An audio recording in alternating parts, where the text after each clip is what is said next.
ఒక్క నిమిషం కోసం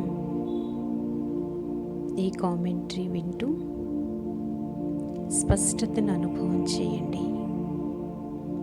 ఒక్క నిమిషంలో దృష్టిని ఆంతరిక స్థితి వైపుకి మరల్చండి.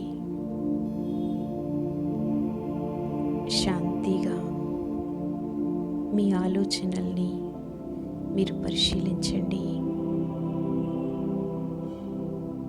నా ప్రతి ఆలోచన సరస్సు ఉపరితలంపై ఉన్న అల వంటిది.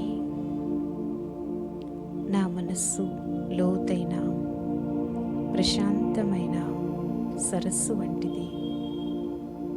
ఎప్పుడైతే నా మనస్సు ప్రశాంతతను తాకుతుందో ఆ తరంగాల ద్వారా నా మనసు స్వచ్ఛంగా మారుతుంది.